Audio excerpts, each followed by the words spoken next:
Welcome back to Bombastic Nation and Ting and Ting and Ting. Back with some more vibes for all you. And I'm Mr. Giant upon the scene and Ting. And in lieu of everything that's going on, and I mean it's a serious situation and all that's going on. I've realized that I don't know anything about the history of Afghanistan.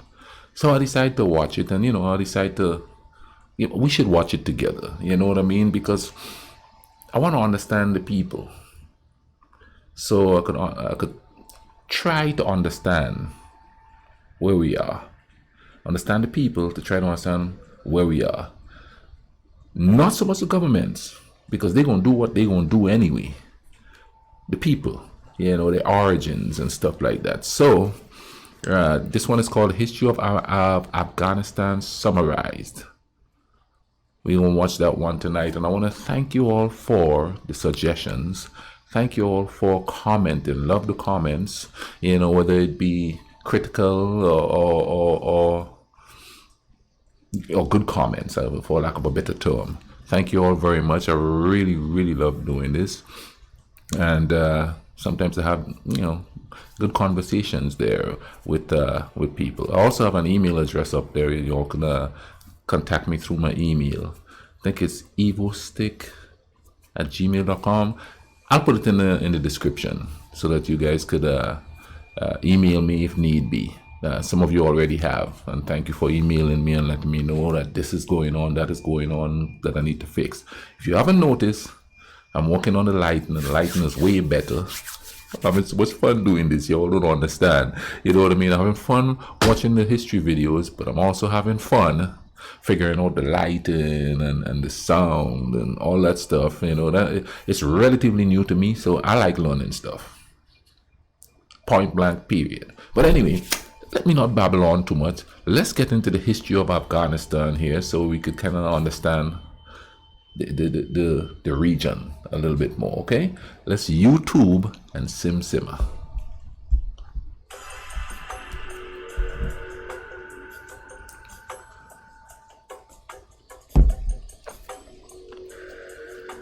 Afghanistan, a nation of 37 million people, Whoa. is one of the fastest growing populations on the planet and will soon be more populous than either Canada or Poland. It is bordered by Iran, Turkmenistan, Uzbekistan, Tajikistan, China, and Pakistan.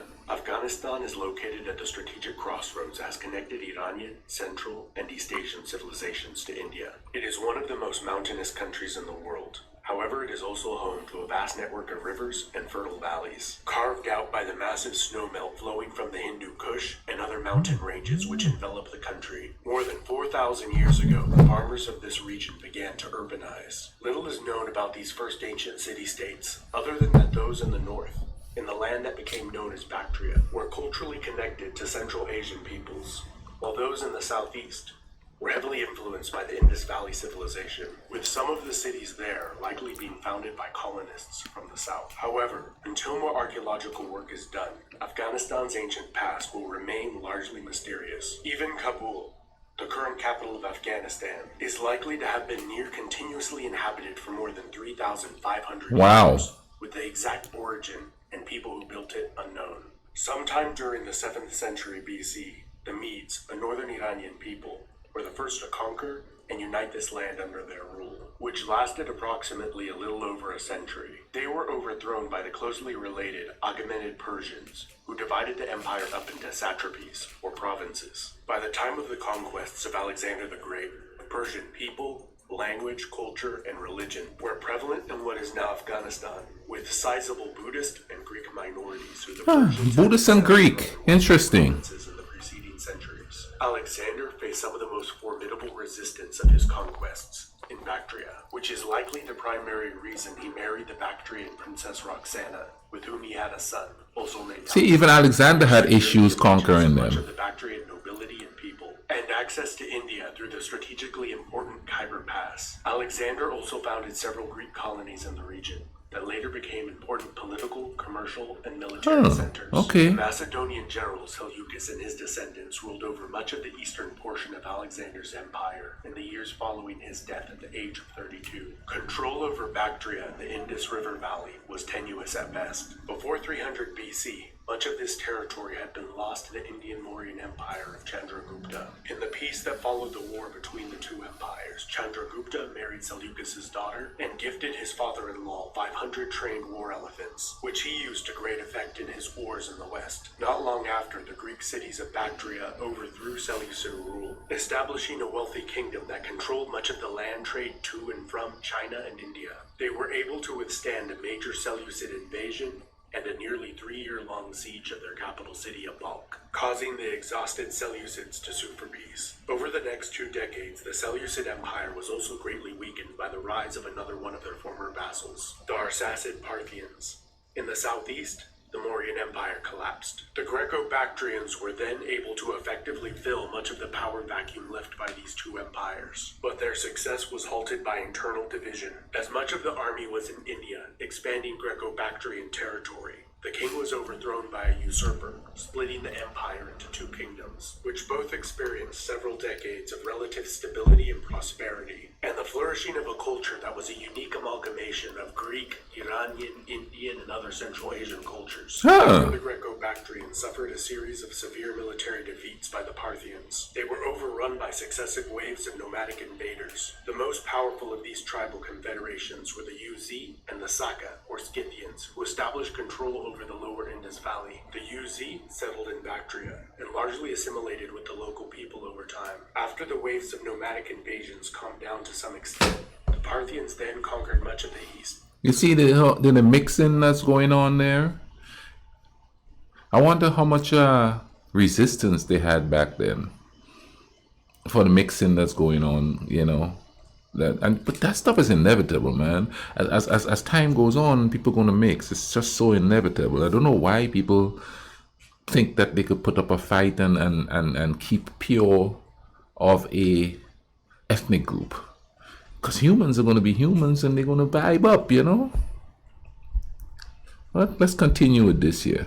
This is quite interesting so far. Conquered much of the east, up until the Indus River. The Parthian Arsacid dynasty was very hands-off in their style of governance, and were content as long as taxes were paid and men supplied to the army when needed. And as they became increasingly focused on halting Roman expansion into Mesopotamia, the Parthian noble family that had defeated the Scythians and had seized control over the Indus River seceded from the empire, establishing the Suren kingdom, or more commonly called the Indo-Parthian kingdom. And although they ceased to pay taxes, and their king claimed equal status to the Parthian great king, the two states appear to have been allies and deeply involved in each other's politics. In the north, the Greco-Bactrian people and Uz tribes formed the Kushan kingdom and became an empire at the expense of the Parthians, and then expanded deep into Central Asia and the Indian subcontinent. The Kushans worshipped Greek as well as Hindu gods, but gradually A mixture. over time, Buddhism became more prevalent and was widely promoted within the empire's borders, and even without, with Buddhist merchants and missionaries traveling to Han China, which many believe were the first to introduce Buddhism to China. The Kushan Empire was the crossroads of the world, manufactured goods from as far away as China,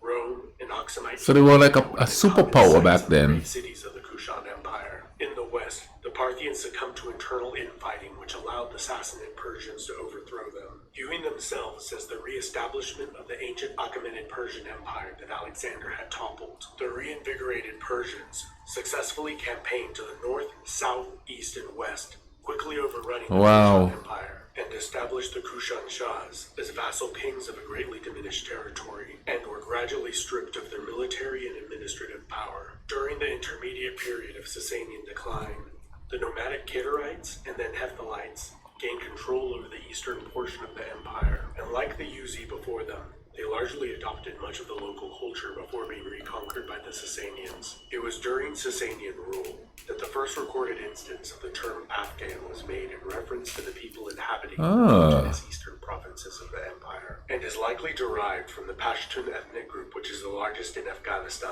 By the time of this region, 651 was AD. by the Arab caliphates, Buddhism and the Persian Zoroastrian faith were the dominant religions in the land that proved difficult to control. Whenever a large Arab army left, the locals would rebel and revert to their ancient customs and self-rule. In the east, Kabul managed to remain an independent, wealthy city-state controlling trade through the Khyber Pass to India, ruled over by Buddhists and Hindus. It was not until the late 9th century that the Sassanid dynasty, founded by a Persian coppersmith born in southwestern Afghanistan, successfully rebelled against the Abbasid Caliphate and firmly established local rule, that Afghans began to convert to Islam, which the dynasty widely promoted. The Sassanids were overthrown by the Sassanid Empire, whose rulers claimed descent from the Sasanian Persians, and extensively promoted Persian culture and Islam throughout the empire. They made the mistake of utilizing Turkic slave soldiers, which in time overthrew them and established the Ghaznavid dynasty. Based out of the city of Ghazna in eastern Afghanistan, they continued the policies of promoting Islam and Persian culture, particularly among the nomadic Turkic tribes that were settled within the empire. 1186. It's a long time. Conflict with the Seljuk Turk Empire, which allowed for their overthrow by the native Ghurid dynasty, which had recently converted from Buddhism to Islam and were possibly of Pashtun descent. During the reign of Sultan Ghiyath al-Din Muhammad, the Ghurid Sultanate became a major world power, stretching from the Iranian plateau to Bengal in the east. However, after Ghiyath al-Din's death, the empire fell into infighting and was rapidly conquered by both the Delhi Sultanate in India and the Empire of Khorasan, both of Turkic Mamluk origin. Only 15 years after their conquest of the Ghurid Sultanate, Khorasan was overrun by the Mongol Empire of Genghis Khan, who frequently massacred the populations of cities that did not immediately surrender. The Mongol Empire split into several successor states not long after their conquest of the region. The Il Khanate, as the name coincidentally implies, fell ill and was ravaged by the plague, wiping out much of the Mongol royal family and army. And as the Il Khanate fragmented into many small states, the Tajik vassal princes of Herat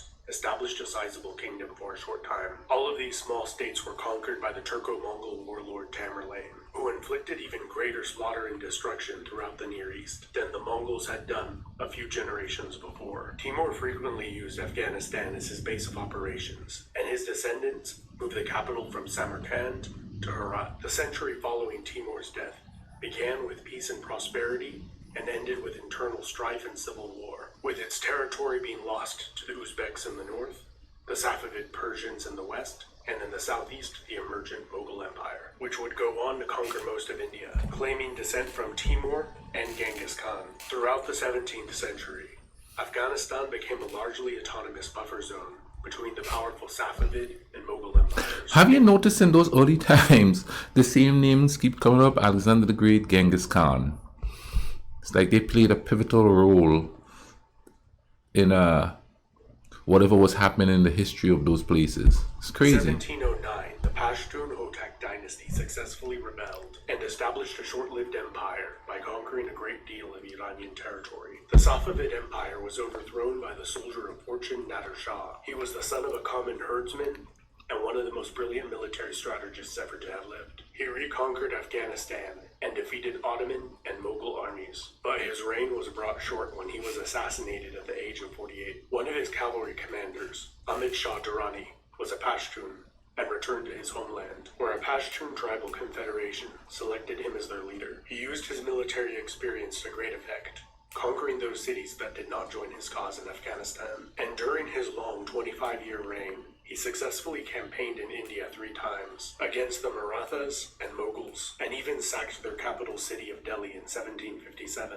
The Durrani Empire is considered the foundation of the modern state of Afghanistan, and Ahmad Shah Durrani as the father of the nation. The empire declined after they were defeated by the Sikhs and driven out of the Indian subcontinent. However, the greatest factor influencing their decline may have been economic, as trade was cut off to China due to poor diplomatic relations, and the traffic along the ancient land trade routes connecting India, Iran, and Central Asia all but disappeared. This was due to the expansion of the Russian Empire into Central Asia and the dominance of the British East India Company over maritime trade, leaving Afghanistan in a more isolated state than it had been in over 2,000 years, but also a more unified one, with the majority of the country practicing the same religion, Sunni Islam, and the concept of a national Afghan identity became prevalent, regardless of tribal or ethnic affiliation. The Durrani were overthrown by Dost Muhammad Khan, who established the Emirate of Afghanistan. The British, who had largely gained control over India and its revenue, feared that the Russians would take Afghanistan and use it as a staging ground to take India from them.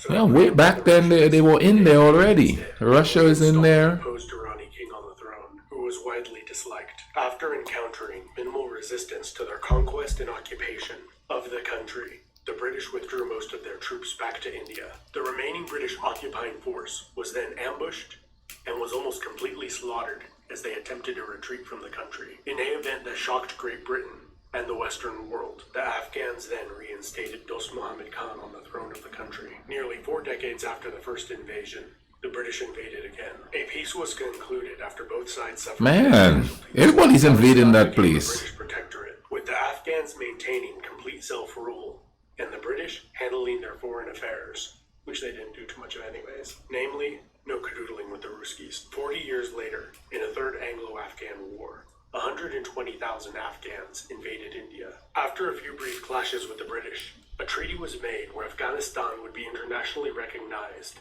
as a fully independent state. A few years later, in 1926, the country was reformed into the Kingdom of Afghanistan and began the process of modernization and increased contacts with the outside world. In 1973, the monarchy was overthrown in a bloodless coup d'etat by the king's cousin, Mohammed Daoud Khan, who became the president of a single-party republic, who further sought to modernize the country and received aid from the Soviet Union and the United States, who both tried to curry influence over the country. In 1978, Daoud and many of his family members were assassinated during a coup d'etat, establishing the Democratic Republic of Afghanistan. This Soviet-backed government pushed wide-ranging reforms that sought to modernize and abolish most traditional and religious societal structures. This caused widespread insurrection and Soviet involvement in a long war of attrition that nearly lasted 10 years. And caused millions of refugees to leave the country. A few years after the Soviet Union withdrew their forces, the Islamic State of Afghanistan overthrew the government and took over the cities, which was largely overthrown by the Islamic Emirate of Afghanistan in 1996,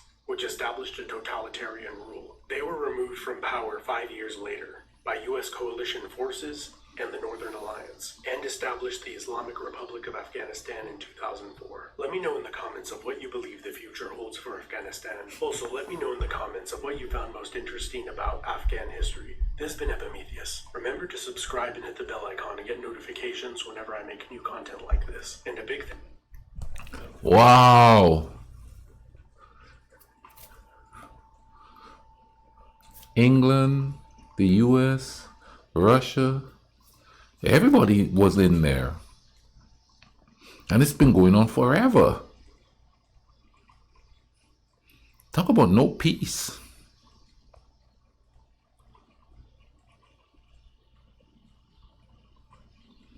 And to this day, this is going on. It's crazy because, you know, you have outsiders coming in and terrorizing the people, and then you have their own people terrorizing them. They just can't win.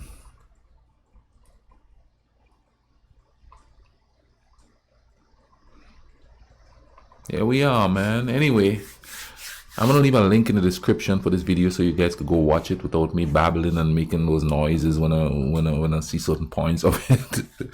You know what I mean? But go ahead and check it out and check out this channel while you're at it too, because as you can see, they have more stuff up there. The history of Peru, the history of Afghanistan. Is Afghanistan the graveyard of empires? That would be an interesting one to watch. I may have to check that out. But anyway, man, thank you all for watching this with me. Go out there, meet a stranger, try to understand the stranger, take care of each other. Cool runnings, okay?